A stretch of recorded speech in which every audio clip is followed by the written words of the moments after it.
Moi, vous allez rire de moi, mais j'écoute toujours mes bulles. Tu fais ça, toi? Oui, oui. J'écoute mes bulles pour savoir, OK, est-ce que la bulle est fine? Est-ce que j'ai beaucoup? Puis ça va toucher le lobe d'oreille, puis c'est très sensuel. Alors, j'écoute mon vin tout le temps. Pour faire des bons vins mousseux, on a besoin d'acidité, on a besoin d'un développement phénologique dans des climats plus frais, pas trop de sucre. Donc, c'est exactement les conditions que le Québec offre. C'est la rigueur scientifique nécessaire pour faire le produit qui est, selon moi, le plus gros défi de faire de la bulle au Québec. Bien, moi, en fait, j'ai vraiment une histoire d'amour avec les bulles parce que moi, j'adore la fête. J'aime les déguster, j'aime l'arôme, j'aime analyser les vins. Je suis quelqu'un de très physique. Alors, il fallait absolument avoir des bulles. Pourquoi pas faire des bulles, en fait? Hein? Ah, c'est ça. La vraie question, c'est pourquoi pas? ne pas en faire? Ça, j'ai jamais de réponse, par exemple. Je m'appelle Ève Rainville, je suis copropriétaire du vignoble Le Domaine Bergeville, qui est situé près de North-Atlee, en Estrie. Marc et moi, ça fait plusieurs années qu'on rêve d'avoir un vignoble. Lui faisait du vin avec sa famille à chaque automne, là, avec du raisin acheté. Donc, l'idée a germé de ça, là, de cette expérience-là. On passe plusieurs années, là, on fait un bac, une maîtrise, on travaille à l'étranger, tout ça, on rencontre des vignerons. Et c'est à ce moment-là qu'en goûtant ce qui se faisait, en parlant aux agronomes, aux œnologues du moment et en étudiant les sols, le climat du Québec, c'est devenu une évidence pour nous que la bulle, c'était un produit pour le Québec. Donc, on a décidé de le faire. Moi, c'est Anne-Marie Lemire. Je suis la directrice générale du vignoble Léon Courville-Vigneron. Je suis aussi la copropriétaire. On est situé à Lac-Brome, nous, juste en face du Lac-Brome. La vue est magnifique. On est un petit peu en altitude, ce qui nous donne une température moins changeante, mais surtout une saison très longue. Alors, on peut vraiment bénéficier de l'été indien puis prolonger la saison. C'est magnifique ici. Au départ, on s'appelait Domaine Hébron parce qu'on est aussi producteur de sirop d'érable. On a toute une forêt en arrière qu'on exploite encore. Et puis, c'est mon conjoint, Léon, qui est un gars qui a toujours été fasciné par le vin, qui a planté quelques vignes. Puis après ça, c'est pas compliqué, on s'est ambitionné, puis maintenant, on a 100 000 plants de vignes. Ici, on a 11 cépages à peu près qu'on cultive. La grande partie, c'est des hybrides. Le reste, c'est des cépages nobles, en fait, qui sont aussi nobles que les autres, mais qui sont appelés nobles en France.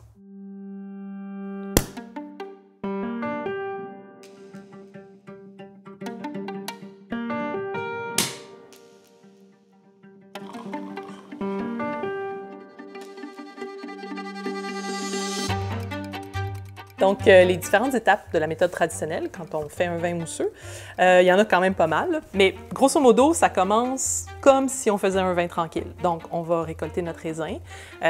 C'est sûr que le raisin va avoir des caractéristiques légèrement différentes d'un vin tranquille. On va avoir plus d'acidité, moins de sucre. Le moment de la vendange est déterminé en fonction de ça. Mais une fois qu'on a récolté le raisin, bien, on va faire une première fermentation du raisin en cuve.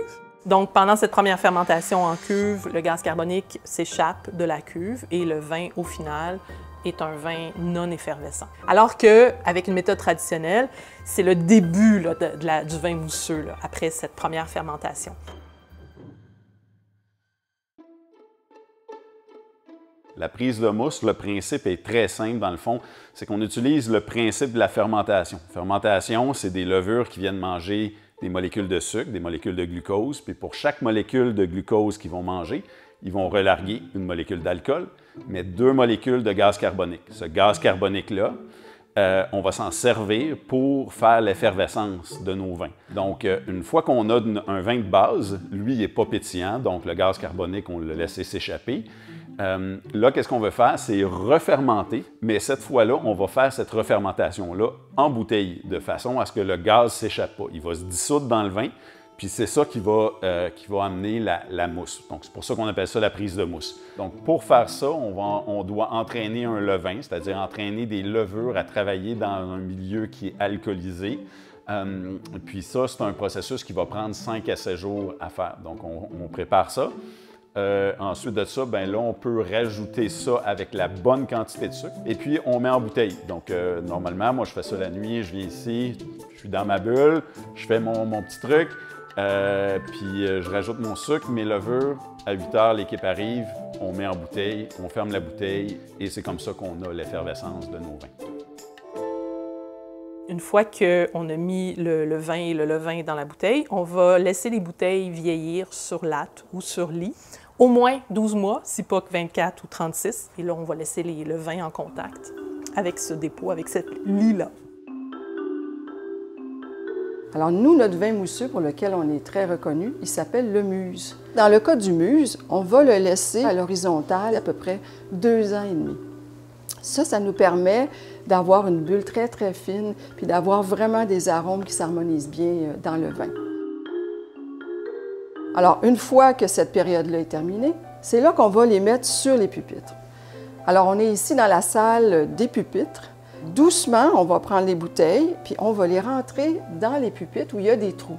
Pourquoi on fait ça? On fait ça parce que la deuxième fermentation, ça le crée. La levure est toujours dans la bouteille.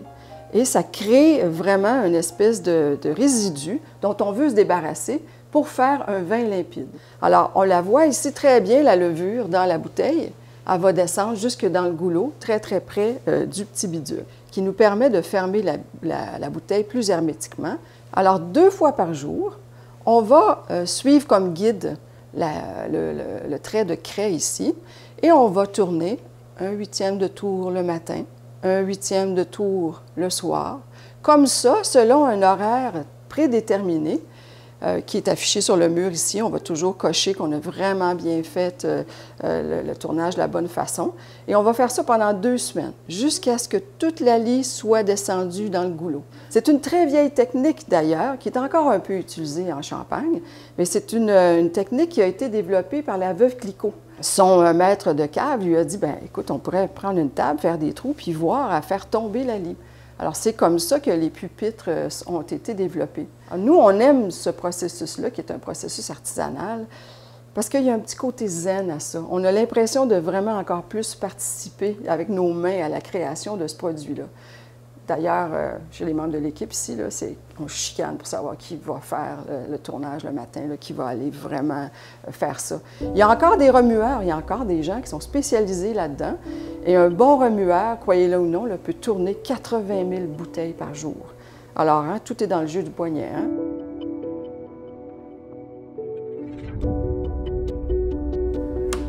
Et c'est parti.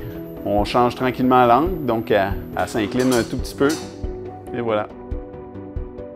C'est un programme qui dure 7 jours, donc elle va se tourner d'un côté, de l'autre, elle va s'incliner un petit peu, tourner d'un côté, de l'autre, incliner. L'avantage, c'est qu'elle est automatisée, fait qu'elle fait par elle-même, beau temps, mauvais temps, que j'ai mal dans le dos ou pas, puis elle se plaint pas, fait que c'est merveilleux. Le dégorgement, c'est, je ne sais pas si tu dirais ça, toi, Ève, mais pour moi, c'est comme l'avant-dernière étape avant d'avoir terminé la bouteille puis d'être prête à la vendre. Ouais, l'idée du dégorgement, c'est d'extraire la lie qui se trouve dans la bouteille. Donc, après le remuage, toute la lie se trouve dans le goulot. On va donc tremper le goulot dans un congélateur et puis, rapidement, là, quelques minutes, le contenu du goulot va geler, ce qui va nous permettre de remettre la bouteille à l'endroit sans que la lie retombe dans la bouteille. Hein. Tout ce travail de remuage, on ne veut pas le perdre. Et là, on va décapsuler la bouteille. Et on s'entend qu'il y a beaucoup de pression dans notre bouteille. Donc, là, au moment où on décapsule, la bulle d'air va être juste derrière la lie congelée et la pression va faire que notre petit morceau de glace va être expulsé. Et puis ensuite, bien, on peut avoir perdu un petit peu trop de vin, donc il va falloir reniveler notre bouteille, ou on peut choisir de rajouter une liqueur d'expédition pour équilibrer en bouche le contenu.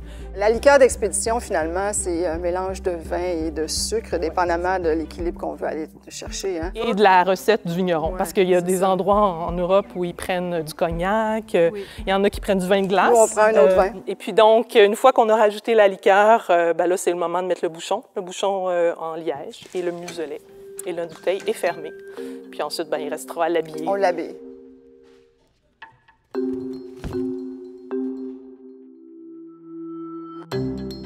Bon, alors, je pense que c'est le temps de boire des bulles. En premier, il faut que la bouteille ait été un peu refroidie, là, pas extrêmement froid, mais assez frais là, pour qu'en bouche, ça soit agréable. Si c'est trop chaud, bien, ça va faire encore plus de bulles et puis la bouteille, on risque de perdre malheureusement beaucoup de vin à l'ouverture. Parce qu'on s'entend que la pression est proportionnelle à la température. Là, il y a une relation très, très directe entre les deux. Donc, plus le vin est frais, moins il y a de pression. Ouais. Et attention! Oh, merveilleux. Et voilà, voyez, ça c'est tout le gaz dont on parlait, hein? Oui, c'est ça. Et là, tout le reste va rester dans la bouteille. On voit une belle bulle, c'est une bulle très délicate dans le muse. Eh bien, chin-chin, hein? Cheers! Alors, moi, avant tout, franchement, on a vraiment une idée de la qualité de la bulle en faisant ça. Oh mon Dieu, oui. Hein? Puis ça vient tout sur le lobe d'oreille, c'est intéressant comme sensation. On peut regarder la couleur, hein, comme un vin ordinaire. Ça, c'est quand même un beau jaune pâle doré, un petit peu sur le vert, mais pas quand même. Trop, hein? Bien, étonnamment, avec un 3 ans d'élevage, c'est vraiment une très belle couleur. Oui. Et puis, on le déguste.